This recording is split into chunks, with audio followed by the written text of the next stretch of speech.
Hi, for this Aweber tutorial we're going to take a look at how to use Aweber Broadcasting. Now to get into my broadcasting, first I'm going to make sure that I'm on my correct list, which is my web tutorial list we've been using for all of these tutorials, and we're going to go into Messages and then down to Broadcast. Now the broadcast allows you to send an email newsletter or another one-time message to your list. And these are ones that maybe you want to have set up so they're scheduled to go out at a certain time, or if you just want this to be a one-time email. Let's say if you're having a sale or something like that.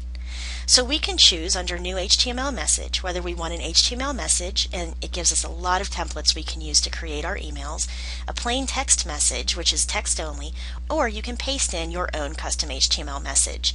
I'm going to go ahead and choose HTML message. Now the thing that I like about Aweber is it allows you to go ahead and do your HTML message to send it out, but it also will make a text only email. So if your recipient decides that they don't want the full HTML email, they can just get the text. So the first thing that we're going to look at here is the design. And right up here in the top box, we're going to put in our title. And I'm going to put this as How to Use Aweber Broadcasting. And down below you can see that we have our templates that we can look at, or we can go back and it will show us our actual block editor. So under templates, I'm going to come in and find a template that will work for what I'm doing. And you can see a lot of these are already classified as being for restaurants or boutiques or looking like postcards, things like that. So that'll make it a lot faster for you to design anything, and it looks really professional. So let's go ahead and choose one of these designs, and if you look at the bottom you can also see that there are different colors that you can have that you can choose. So let's say I want to do this one in green to go along with the theme of my website. I'm going to go ahead and click on Keep My Content. And along the top you'll see we can put in a headline, a paragraph box, an article box, an image, button, a follow me, that would be for your tweet, that would be for your Twitter account, product, coupons, your logo, and your signature. So let's go ahead and take a look.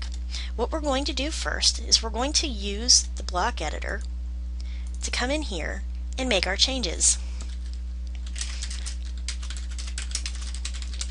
So I'm going to put in my header. You can also choose your article style if you want the image to the left, right, center, wherever you want it to be.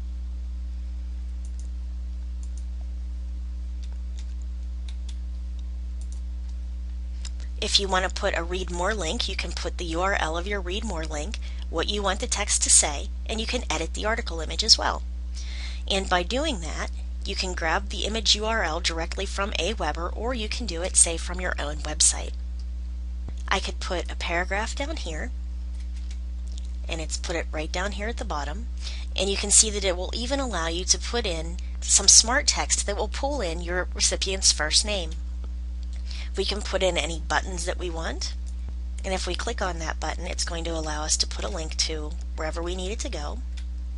We can add any text that we want. We can move any of these boxes around, and basically we can just do whatever we want to do with this. We can put our logo in here. If you want to add more boxes, you just click on the white X or on the white cross. If you want to get rid of a box, just click on the red X and it will get rid of it. You can put coupons in your broadcast, and you can change the coupon to say anything that you need it to say. You can add more than one, again by using the white cross. You can put in your signature. Basically anything you want to use to personalize your broadcast. And down here I have the button switched to plain text is being auto-generated, and you can do a preview of it as well. So everything that I've typed in here is now put in regular text. I'm going to go back to my block editor, and I can come down, attach a file if I'd like, click Test and Preview, and this shows me what people will see when they look at my email. And I'm going to click on Next. And this is going to take me to my sharing page. In my sharing, I can choose to have it off or on. I'm going to leave mine on. And this is going to publish my broadcast to a web page so your subscribers can go and view it online.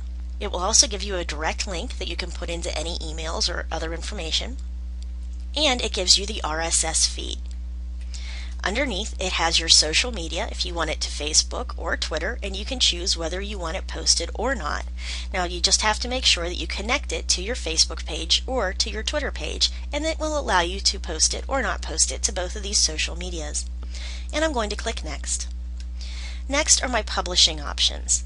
I can leave my scheduler off, so this will automatically send it now, or I can put my scheduler on, and this will allow me to go through and decide which days I want this broadcast to be sent.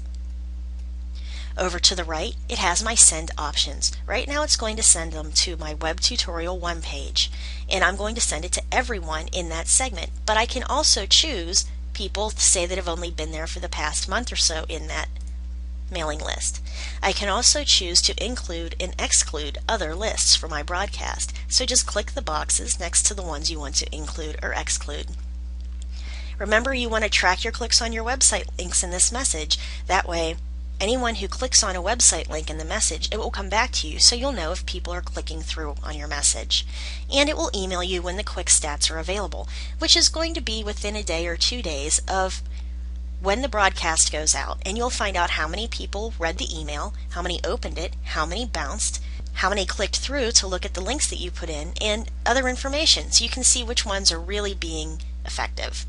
So when you're done, you can click on Save Message, and now it's under my pending broadcasts. So right now it's going to all subscribers in this list that's at the top of my page, and I can either copy this message if I want to maybe copy it and make a few changes. I can test it, I can add it in a queue, or I can get rid of it by hitting the red X. So that's how we use a broadcast, and once this is sent out, then your subscribers are going to get your email and any information that you need them to have. So make sure you keep an eye on the tracking, and you'll see which of your emails are most effective. So I hope this helps you out. Thanks for watching, and I'll see you at the next tutorial.